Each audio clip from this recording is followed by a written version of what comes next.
Hi friends, സജിനയാണ്. ഇന്നത്തെ നമ്മുടെ recipe ഒരു നാടൻ മട്ടൻ കറിയാണ് കേട്ടോ. ഞാനിവിടെ കുക്കറിലാണ് മട്ടൻ കറി ഉണ്ടാക്കുന്നത്. അല്ല എങ്കിൽ വിറകടുപ്പിൽ ഉരുളിക്കകത്തൊക്കെ ഉണ്ടാക്കുകയാണെങ്കിൽ സൂപ്പർ ടേസ്റ്റ് ആയിരിക്കും. ഇതിനായിട്ട് ഞാനിവിടെ വെളിച്ചെണ്ണ ഒഴിക്കുന്നുണ്ട്. വെളിച്ചെണ്ണ തന്നെ എടുക്കാൻ നോക്കണം. പിന്നെ ചുവന്നുള്ളി 10 എണ്ണം ചതച്ചതാണ്, ഒരു വലിയ കഷ്ണം ഇഞ്ചി ചതച്ചത്, പച്ചമുളക് 5 എണ്ണം ചതച്ചത്, ഒരു ചുള വെളുത്തുള്ളി ചതച്ചത്. കല്ലിലോ അല്ലെങ്കിൽ കട്ടിംഗ് ബോർഡിലോ വെച്ചിട്ട് ഇതുപോലെ ചതച്ചെടുക്കണം. അതാണ് ഏറ്റവും ടേസ്റ്റി ആയിട്ട് വരിക.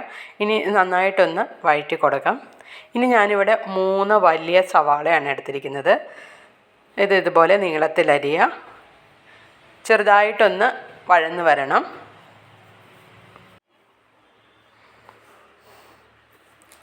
ഇനി ഇതിലേക്ക് ആവശ്യമായിട്ടുള്ള ഉപ്പ് നമുക്ക് ചേർത്ത് കൊടുക്കാം. ഉപ്പ് ഓരോരുത്തർക്കും ഓരോ രീതിയിലായിരിക്കും. നല്ല ഉപ്പ് വേണ്ടവരുണ്ടാവും. അപ്പോൾ അത് നോക്കി ഉപ്പൊക്കെ ചേർത്ത് കൊടുക്കാം.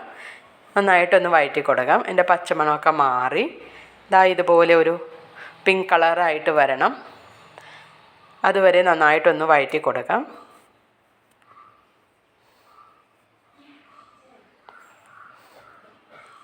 ബ്രൗൺ കളർ ആവണ്ട കേട്ടോ, കുറച്ചുകൂടെ ഒന്ന് വഴറ്റി കൊടുത്തിരുന്നാൽ മതി. ഇനി നമുക്ക് ഇതിലേക്ക് 4 teaspoon Kashmiri chilli powder, 1 teaspoon മഞ്ഞൾപ്പൊടി, 3 ടീസ്പൂൺ മല്ലിപ്പൊടി നമുക്കിതിലേക്ക് ചേർത്ത് കൊടുക്കാം. ഇനി ഈ പൊടികളിട്ടിട്ട് നന്നായിട്ട് വഴറ്റിയെടുക്കാം. പൊടികളൊന്നും കരിഞ്ഞു പോകാതെ നന്നായിട്ട് വഴറ്റിയെടുക്കാം. ഒരുപാട് വെളിച്ചെണ്ണയൊന്നും ചേർക്കണ്ട. മട്ടനിൽ നിന്ന് അല്പം നെയ്യ് ഇറങ്ങി വരും. അപ്പോൾ നമുക്ക് വെളിച്ചെണ്ണ അധികം ചേർക്കാതെ നന്നായിട്ട് ഫ്രൈ ചെയ്തെടുക്കാം. ഞാനിവിടെ 3 ടൊമാറ്റോയാണ്. അതിൻ്റെ സ്കിന്നൊക്കെ കളഞ്ഞിട്ട് ചെറുതായിട്ട് കട്ട് ചെയ്തെടുത്താണ്. അതും ചേർത്ത് നന്നായിട്ട് വഴറ്റാം. ഈ ടൈമിൽ നമ്മൾ ടൊമാറ്റോ ചേർക്കുകയാണെങ്കിൽ നമ്മൾ ചേർത്ത പൊടികളൊന്നും കരിഞ്ഞു പോവില്ല. ഇനി നന്നായിട്ട് വഴറ്റാം. ടൊമാറ്റോയുടെ നമ്മുടെ സ്കിന്നൊക്കെ കളയുന്നതുകൊണ്ട് നന്നായിട്ടിത് വെന്തുടഞ്ഞ് വരും. അപ്പോൾ അതുവരെ ഒന്ന് വഴറ്റിയെടുക്കാം. അധികം മസാലയൊന്നും ചേർക്കാത്ത ഒരു നാടൻ റെസിപ്പിയാണിത്. ഇത് സൂപ്പറാണ്. അപ്പോൾ ഇതുപോലെ തന്നെ എല്ലാവരും ഒന്ന് ചെയ്ത് നോക്കണേ. നന്നായിട്ട് നമ്മൾ തക്കാളി ചേർത്തേക്കുന്നതുകൊണ്ട് നമുക്ക് നന്നായിട്ട് വഴറ്റിയെടുക്കാം. ഒട്ടും തന്നെ കരിഞ്ഞ് പിടിക്കുകയില്ല. അപ്പോൾ നന്നായിട്ട് വഴറ്റാം. നല്ല ഒരു ബ്രൗൺ കളറായിട്ട് വരും. കണ്ടോ, ഇതുപോലെ നന്നായിട്ട് വഴറ്റിയെടുക്കണം. ഈ ടൈമിൽ നമുക്കിതിലേക്ക് കുരുമുളക് പൊടി 1 ടീസ്പൂണും 1 ടീസ്പൂൺ ഗരം മസാലയാണ്. ഇത് ഞാൻ വീട്ടിൽ തന്നെ പൊടിച്ച ഗരം മസാലയാണ് കേട്ടോ. നമ്മളങ്ങനെ പൊടിച്ച് വെക്കുകയാണെങ്കിൽ നമ്മൾ ഉദ്ദേശിക്കുന്ന ടേസ്റ്റിൽ ഉണ്ടാക്കിയെടുക്കാം. 1 കിലോ മട്ടനാണ് എടുത്തിരിക്കുന്നത്. ഒരു മീഡിയം സൈസ് വലിപ്പത്തിൽ കട്ട് ചെയ്തെടുത്തതാണ്. ഇത് നമുക്കിതിലേക്ക് ചേർത്ത് കൊടുക്കാം. നന്നായിട്ട് ഉപ്പ് ഇട്ട് കഴുകിയെടുത്തതാണ്. അപ്പോൾ അതിലെ ബ്ലഡ് മയം എല്ലാം പെട്ടെന്നങ്ങ് മാറിക്കിട്ടും. ഇനി നമുക്കിത് നന്നായിട്ടൊന്ന് മിക്സ് ചെയ്തെടുക്കണം. നമ്മൾ ഇതിനകത്ത് കണ്ടോ, ഈ സൈസായിട്ടുള്ള മട്ടനാണ് നമ്മളെടുത്തിരിക്കുന്നത്. ഇനി നന്നായിട്ടൊന്ന് മിക്സ് ചെയ്യണം. നമ്മൾ വഴറ്റിയെടുത്ത മസാലയെല്ലാം നമ്മുടെ ഈ മട്ടനിലേക്ക് നന്നായിട്ടൊന്ന് പിടിക്കണം. അതുകൊണ്ട് നന്നായിട്ടൊന്ന് മിക്സ് ചെയ്തെടുക്കാം. വളരെ സിമ്പിളാണ് ഈ മട്ടൻ കറി ഉണ്ടാക്കാനായിട്ട്. ഒരുപാട് ചേരുവകളൊന്നും നമ്മൾ ഇതിനകത്ത് ചേർക്കുന്നില്ല. നാടൻ ടേസ്റ്റിലുള്ള ഒരു മട്ടൻ കറിയാണ്.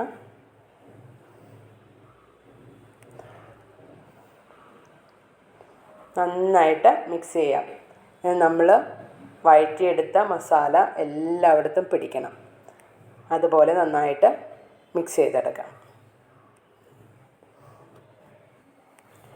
ഇനി ഞാനിവിടെ ചേർക്കുന്നത് 1 കപ്പ് വെള്ളമാണ്.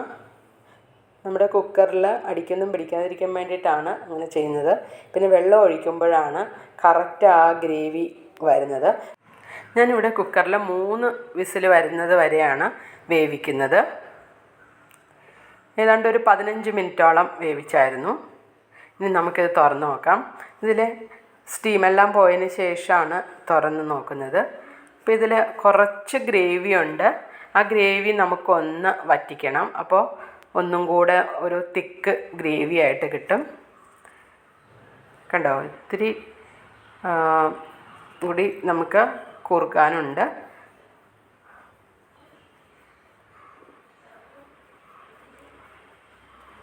സ്റ്റൗ ഓണാക്കിയിട്ട് നമുക്ക് ജസ്റ്റ് ഒന്ന് തിളപ്പിക്കാം. ഇതിലേക്ക് കറിവേപ്പില ചേർത്ത് കൊടുക്കാം. നല്ല ഫ്രഷ് കറിവേപ്പിലയാണെങ്കിൽ ഏറ്റവും നല്ലതാണ്. നല്ല സ്മെല്ലുള്ള നല്ല ടേസ്റ്റി ആയിട്ടുള്ള ഒരു മട്ടൻ കറിയാണ്. ഇത് നമുക്ക് അപ്പത്തിൻ്റെ കൂടെയോ ചോറിൻ്റെ കൂടെയോ ഇടിയപ്പം ഇങ്ങനെയെല്ലാം പുട്ട് ഇതിൻ്റെ കൂടെയൊക്കെ കഴിക്കാൻ ഏറ്റവും ബെസ്റ്റാണ്.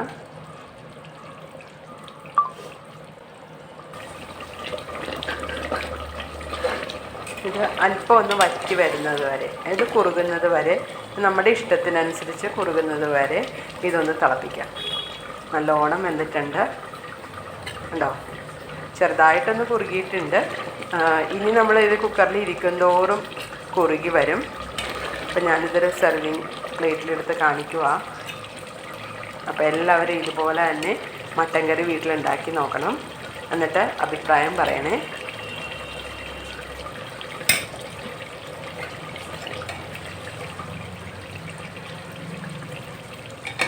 ഇതിലിപ്പോൾ ഉപ്പെല്ലാം കറക്റ്റാണ്.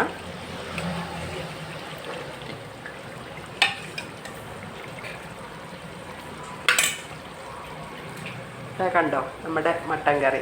അപ്പോൾ ഇതുപോലെ തന്നെ എല്ലാവരും ചെയ്ത് നോക്കാം. അപ്പോൾ എൻ്റെ ചാനൽ വ്യൂ ചെയ്ത എല്ലാവർക്കും ഒരുപാട് നന്ദി.